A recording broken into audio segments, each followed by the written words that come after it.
অলোকের আজ night duty, তাই রাত ৯টার মধ্যে খেতে বসে পড়েছে। অলোক মাস ৬ হলো চাকরিতে ঢুকেছে। বাড়ি থেকে ২ কিলোমিটার দূরে শ্মশান। সেই শ্মশান ঘাটের ঘাট অফিসার সে। অলোকের ছোটবেলা থেকেই ভূত টুতের কোনো ভয় নেই। আর ঘাটের সিনিয়র অফিসার চ্যাটার্জিদা খুব যত্ন করে অলোককে কাজ শিখিয়ে দিচ্ছেন। আবার বাড়ির খুব কাছেই অফিস, গাড়ি ঘোড়ায় চাপতে হয় না। গ্রামের মেঠো পথ ধরে নিজে সাইকেল চালিয়েই যাওয়া যায়। কাজের জায়গায় এত সুখ আর কোথায় পাবে সে? কিন্তু অলোকের মা ছেলের এই চাকরিতে একেবারে খুশি নয়। একে তো শ্মশান ঘাট, তারপরে নাইট ডিউটি, তাই মায়ের যত আপত্তি। আর একটু ভাত দি। না মা, আর দিও না। বেশি খেলে অফিসে গিয়ে কাজ করব কি করে? তোর এই কাজ আমার কিন্তু মোটেই পছন্দ হয়নি। অলোক, তুই একটা অন্য চাকরি দেখ। আমার অফিসে কাজের চাপ খুবই কম। মৃতদেহ এলেই কাজ, না হলে আর তেমন কাজের চাপ কোথায়? এমন সুখের চাকরি আর কোথায় পাবো বলো তো? কিন্তু এভাবে রাত বিরেতে শ্মশান ঘাটে তোকে যেতে হয়, আমার তো ভাবলেই ভয় লাগে। কাল আবার তোর জন্মদিন, সকালে কিন্তু তাড়াতাড়ি বাড়ি ফিরে আসিস। চেষ্টা করব মা।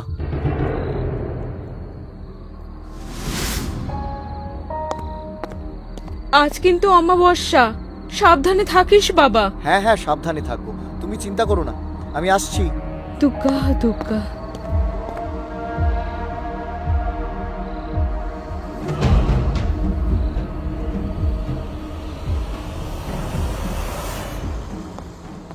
দাদা, আসবো? আরে হ্যাঁ, এসো এসো। কি ভাই, ভালো আছো তো? হ্যাঁ পুরোহিত দাদা, ভালো আছি। তা অলোক, শ্মশানে কাজ করতে ভয় লাগছে না তো? না না দাদা, ভয় কিসের? আমি ভূতে বিশ্বাস করি না। সব কথা হেসে উড়িয়ে দিও না অলোক, কারণ তুমি ভূতে বিশ্বাস করো আর নাই করো তাতে ভূতের কিছু যায় আসে না। মনে রেখো, ভূত আছে। ভূত আছে? তাহলে আজ রাতে একটা সত্যি ভূতের গল্প শোনা যাক। ওরে বাবা, গল্প নয়, সত্য ঘটনা। শোনো তাহলে। আমি সবে তখন শ্মশানে চাকরি পেয়ে এই গ্রামে এসেছি। গ্রামের কাউকেই তেমন চিনি না। তখন বর্ষাকাল, সেদিন আমার নাইট ডিউটি ছিল। ভারী বৃষ্টির জন্য আমার কলিগ অনুপম দা আসতে পারেননি। আমি এই ঘুটঘুটে অন্ধকার শ্মশানে একেবারে একা, সঙ্গে শুধুমাত্র একটা হ্যারিকেন। সেদিন বুঝলে, অনুপম দাও অফিসে আসেননি। আমি পুরো একা। তোমার মতো আমারও তখন যুবক বয়স, ভূতে ভয় পেতাম না। যাই হোক, বেশ কিছুক্ষণ কাউন্টারে বসে রেজিস্টার খাতাটা উল্টে পাল্টে দেখে দরজা বন্ধ করে কম্বল মুড়ি দিয়ে শুয়ে পড়লাম। আমি নিশ্চিত এই ভারী বর্ষায় কেউ মৃতদেহ নিয়ে শ্মশানে আসতে পারবে না। কিন্তু জানো, শুতে না শুতেই দরজায় খটখট করে টোকা পড়ল। কে? বাইরে কে? আগে আমি তপেন দাস, কাছেই বাড়ি। আমি উঠে দরজা খুলে দেখি, আলো অন্ধকারের মধ্যে প্রায় ৬৫ বছরের এক বৃদ্ধ দরজার সামনে দাঁড়িয়ে আছেন। কাকে চাই? কাউকে চাই না, আপনার সাথে আমি দেখা করতে এসেছি। আমার সঙ্গে দেখা করতে এসেছেন? মানে ঠিক বুঝলাম না। আপনি এই শ্মশানে নতুন তো, তাই আমাকে চেনেন না। আমি এখানে প্রায়ই আসি। কম করে হলেও ৩৩ বছর ধরে এই গ্রামে আছি। আগে থাকতাম মঙ্গলাপুরে। আপনার সাথে পরিচয় হয়নি, তাই এলাম। আপনার অসুবিধা করলাম না তো? আরে না না, অসুবিধা হবে কেন? আপনি বসুন না, দাঁড়িয়ে আছেন কেন? হ্যাঁ, বসছি বসছি।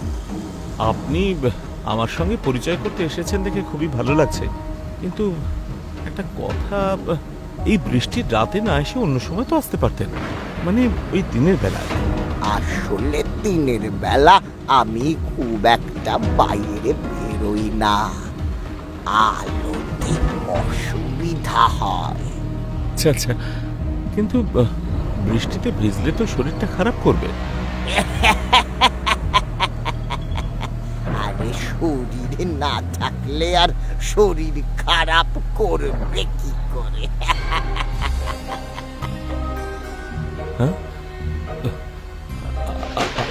আপনার শরীর নেই মানে? আচ্ছা ভায়া, কোন মরা মানুষের শরীর থাকে বলো তো? মানে মানে কি বলছেন আপনি?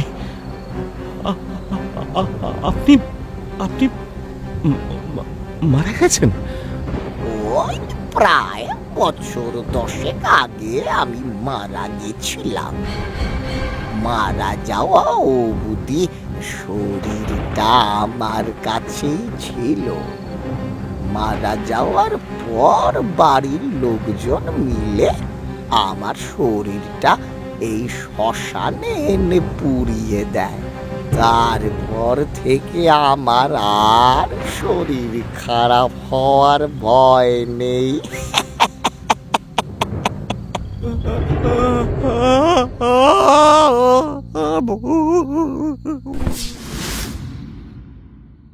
তারপর তারপর যখন জ্ঞান এলো তখন সকাল হয়ে গেছে। অনুপম দা সকালে অফিসে এসে দেখেন আমি অজ্ঞান হয়ে মেঝেতে পড়ে আছি। গত বছর আমার সাথে একটা অদ্ভুত ঘটনা ঘটেছিল। শীতের রাত, সেদিনও ছিল অমাবস্যা। আমি বাড়িতে ঘুমোচ্ছিলাম, আমার মোবাইল চার্জ শেষ হয়ে বন্ধ হয়ে গেছে। আমি খেয়াল করিনি, হঠাৎ আমার দরজায় কড়া নাড়ার আওয়াজ পেলাম। কে কে এসেছে এত রাতে? আগে আমি দুঃখীরাম। দুঃখীরাম দত্ত, পাশের গ্রামেই থাকি। তা পাশের গ্রামে ছিলে, ভালোই তো ছিলে। এত দূর থেকে কষ্ট করে মধ্যরাতে এখানে আসতে গেলে কোন দুঃখে? আচ্ছা দুঃখীরাম, তোমাদের গ্রামে কি সুখ নেই? আগে সুখ দুঃখের কথা নয়, আমি আপনাকে শ্মশানে নিয়ে যেতে এসেছি। আমাকে শ্মশানে নিয়ে যাবে কেন? আমি তো এখনো বেঁচে আছি। আপনি বেঁচে আছেন, এদিকে আবার একটা মৃতদেহ আপনার জন্য শ্মশানে চুপচাপ শুয়ে আছে। আপনি না গেলে যে মৃতদেহ পোড়ানো যাচ্ছে না। ও, তা সে কথা আগে বলবে তো। কিন্তু বডি এলে তো ঘাট বাবু, মানে ওই চ্যাটার্জি বাবুই আমাকে ফোন করতেন। এই, তুমি চোর নও তো? না না না না, আমি চোর নই, আমি দুঃখী। আপনার ফোন বন্ধ, তাই আমি এসেছি আপনাকে নিয়ে যেতে।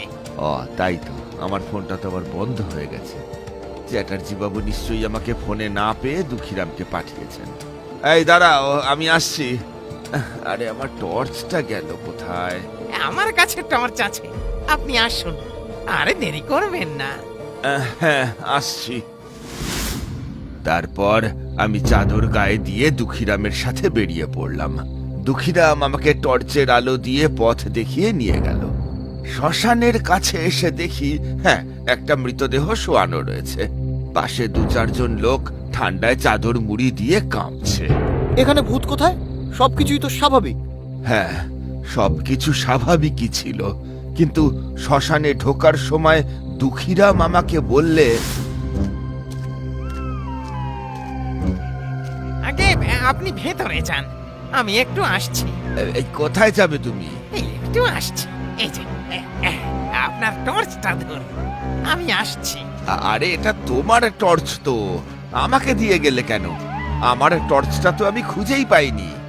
ওটা আপনারই টর্চ, ভালো করে দেখুন। এ কি কাণ্ড, এটা তো আমারই টর্চ, ওর কাছে গেল কি করে? আরে পুরোহিত দা, আপনি চলে এসেছেন। আপনাকে ফোনে না পেয়ে আমি নিজেই আপনার বাড়ির দিকে যাচ্ছিলাম তো। ভালোই হয়েছে আপনি চলে এসেছেন। কিন্তু আপনিই তো আমার বাড়িতে লোক পাঠিয়েছিলেন। আরে লোক কোথায় পাবো, আমি তো নিজেই যাচ্ছিলাম। আসুন আসুন। বাড়ির লোক কে আছেন? মুখের ঢাকাটা সরিয়ে দিন। এনার নাম কি? এগিয়ে এনার নাম হইল দুঃখীরাম দত্ত, পাশের গ্রামেই বাড়ি। দুঃখীরাম দত্ত? আগে আর দেরি করবেন না, আমার ছেলেটা ঠান্ডায় কাঁপছে একেবারে। তাই তো আমি নিজে গিয়েই আপনাকে বাড়ি থেকে নিয়ে এলাম। আপনার কাজ শুরু করুন। ইন্টারেস্টিং। আর বলো না, একটু হলে আমি ওখানে অজ্ঞান হয়ে পড়ে যেতাম। আচ্ছা চ্যাটার্জি দা, আপনি কিন্তু ভূতের গল্প লিখতে পারেন, আবার চাইলে সিনেমা সিরিয়ালের স্ক্রিপ্টও লিখতে পারেন। নাম দেবেন সত্যি ভূতের গল্প। পুরোহিত দাদাও কিন্তু কম যান না, দারুণ ছিল গল্পটা। এভাবে হেসো না ভায়া, এরকম ভয়ানক অভিজ্ঞতা যেদিন নিজের হবে সেদিন বুঝতে পারবে আমরা সত্যি কথা বলেছিলাম কিনা। আচ্ছা, যেদিন আমার ভয়ানক অভিজ্ঞতা হবে সেদিন দেখা যাবে। হ্যাঁ, আর সেরকম অভিজ্ঞতা না হওয়া পর্যন্ত আমি ভূতে বিশ্বাস করব না। আমাদের বলার কাজ বললাম, এবার তুমি ভূতে বিশ্বাস করবে কি করবে না সেটা সম্পূর্ণ তোমার ব্যাপার। কি পুরোহিত দা, রাতটা এখানে থেকে যাবেন নাকি? না না চ্যাটার্জি বাবু, আজকে ঠান্ডাটা মনে হয় একটু বেশিই পড়েছে। আমি আজ বাড়ি চলে যাই। যদি মরা আসে একটা ফোন করে দেবেন, আমি চলে আসব। হ্যাঁ দাদা, আপনি চলে যান, দরকার হলে আমি ফোন করব। হ্যাঁ আমি যাই। সাবধানে থেকো অলোক ভায়া। আপনিও সাবধানে থাকবেন। অন্ধকার পথ, অমাবস্যার রাত। সরি চ্যাটার্জি বাবু, আপনার এই সহকর্মীকে কাজ শেখানোর পাশাপাশি কার সঙ্গে কিভাবে কথা বলতে হয় সেটাও শেখাবেন। চললাম। অলোক, পুরোহিত দাদা কিন্তু তোমার উপর রাগ করলেন, ওনার সাথে এভাবে মজা না করলেও পারতে। সরি দাদা, আমি হাসি চেপে রাখতে পারিনি। আরে আমাকে সরি বলে কি হবে, কালকে ওনার সঙ্গে নিজে কথা বলে রাগ ভাঙিও। যাও যাও, এখন তুমি একটু গিয়ে শুয়ে নাও, আমি জেগে আছি। ডেড বডি এলে ডেকে দেব। ঠিক আছে দাদা।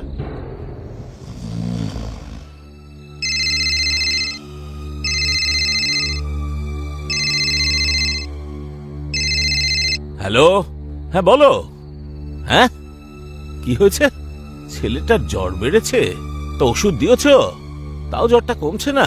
আচ্ছা আচ্ছা, দাঁড়াও, আমি দেখছি দেখছি কি করা যায়। কি হয়েছে দাদা, কোনো সমস্যা? হ্যাঁ, না আসলে সমস্যা যেটা হলো, আমার ছেলেটা দুদিন ধরে শরীরটা খারাপ, বুঝলে অলোক। আজ আবার জ্বর এসেছে। ওর মা ওষুধ খাইয়েছে, তবুও জ্বর নামছে না। মনে হচ্ছে হাসপাতালে নিতে হবে। তাহলে আপনি এখন দেরি না করে বাড়িতে যান, দেখুন কি অবস্থা। দরকার হলে হাসপাতালে নিয়ে যান।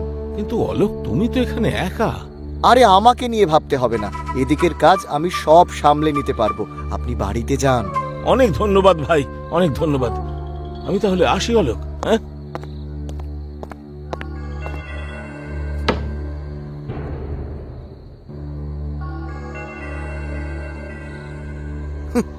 আমাকে দেখাচ্ছে ভূতের ভয়। নিজে ছোটবেলায় ভূত সেজে কত মানুষকে ভয় দেখিয়েছি, তার কোনো হিসেব নেই, আর আমি নাকি ভয় পাবো। কে? কাউন্টারে আসুন, কাউন্টার খোলা আছে। চপ বাবা, এত রাতে কে আবার দরজায় টোকা দেয়? বাজে কটা এখন? রাত 12টা সবে। আরে কে বারবার দরজায় টোকা দিচ্ছেন? কাউন্টারে আসুন না। আচ্ছা মুশকিল তো, ঠিক আছে দাঁড়ান, আমি দরজা খুলছি। এত রাতে কে এলো আবার কে জানে? এত রাতে কে আবার মজা করতে আসলো কে জানে? আবার আসলোই যখন চলে গেল কেন? কে বললে চলে গিয়েছি? আপনি আপনি কে? আগে আমি তপেন দাস, এইখানেই থাকি। আপনি নতুন তো, তাই আমাকে চিনবেন না। আপনার সাথে পরিচয় হয়নি, তাই এলাম। আপনার অসুবিধা করলাম না তো? না না, অসুবিধা হবে কেন? কিন্তু আপনি ঘরে ঢুকলেন কি করে? দরজা তো বন্ধ। হ্যাঁ, এটা একটা প্রশ্ন বটে। আমি কি করে ঘরে ঢুকলাম? আসলে আমার এখানে আর ঢুকতে বেরোতে দরজা জানলার প্রয়োজন হয় না, এমনি এমনি আসতে যেতে পারি। আপনি আপনি আপনি আমি তপেন দাস, দুঃখীরামের বন্ধু। আগে আমি দুঃখীরাম, আজ আপনারা আমার আর তপেনের নাম বারবার নিচ্ছিলেন, তাই আপনাদের সাথে দেখা করতে চলে এলাম। আপনারা আপনারা ভূত? দুঃখীরাম ভূত হলেও হতে পারে, আমি কিন্তু ভূত না, কারণ আমি ভূতে বিশ্বাস করি না। ভূত বলে কিছু হয় না। আমি ভূত হলে তুইও ভূত, 100 বার ভূত। বাহ রে, যতদিন আমার শরীর ছিল ততদিন আমি মানুষ ছিলাম, এখন শরীর নেই বলে আমি ভূত হয়ে গেলাম। এরকম আবার কি হয় নাকি কখনো?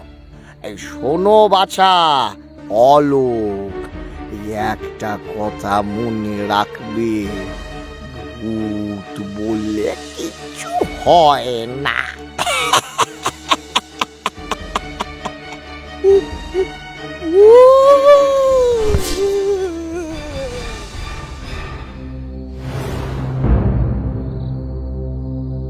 অলোক, অলোক, চোখ খোলো। এই দেখো আমরা। ও অলোক, চোখ খোলো ভাই। চোখ খোলো অলোক ভাইয়া, এই দেখো আমরা, এখানে কোনো ভূত নেই। আমি কোথায়? আরে এই তো তুমি অফিসে। ভয় পেও না, আমরা সবাই আছি। ভূত ভূত ভূত! না না, ওরা ভূত নয়, ওরা মানুষ। ওরে বাবা, ওরা ভূত নয়। মানে আর কি, তুমি ভূতে বিশ্বাস করো না, তাই ভাবলাম তোমাকে একটু ভয় দেখাই। এই যে তপেন দাসকে দেখতে পাচ্ছ, ও হলো আমার সিনিয়র অফিসার অনুপম দা। বছর 4 হলো রিটায়ার করেছেন। ভাই অলোক, আমি কিন্তু এখনো বেঁচে আছি, আমাকে দেখে আর ভয় পেও না। আর দুঃখীরাম এই গ্রামেরই মানুষ, খুব ভালো লোক।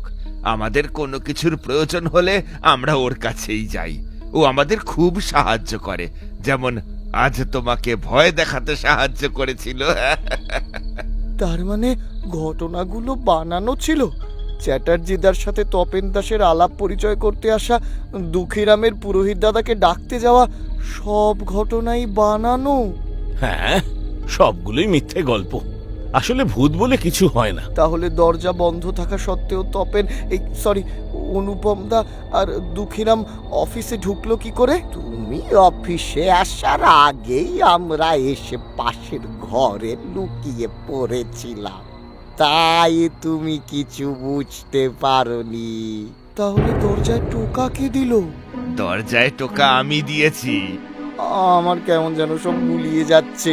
থাক বাবা, আরে গুলিয়ে কাজে নেই। তোমার তো আজ আমার জন্মদিন, কেক কাটতে হবে তো। আজ আমার জন্মদিন, আপনি কি করে জানলেন?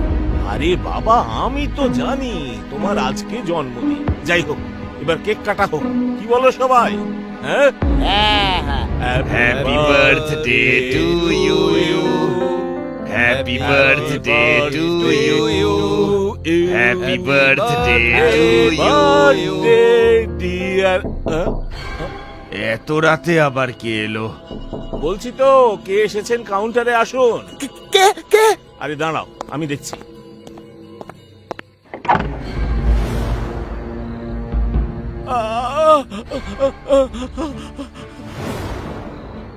কি হলো দাদা, কি হলো?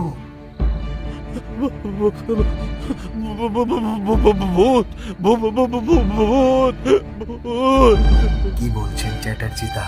আপনি জানেন না ভূত বলে কিছু হয় না?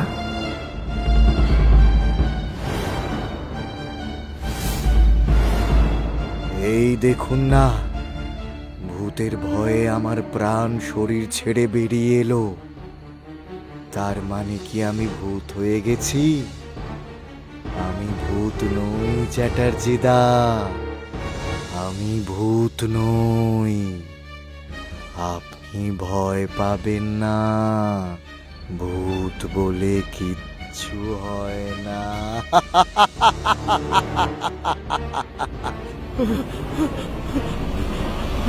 Ah!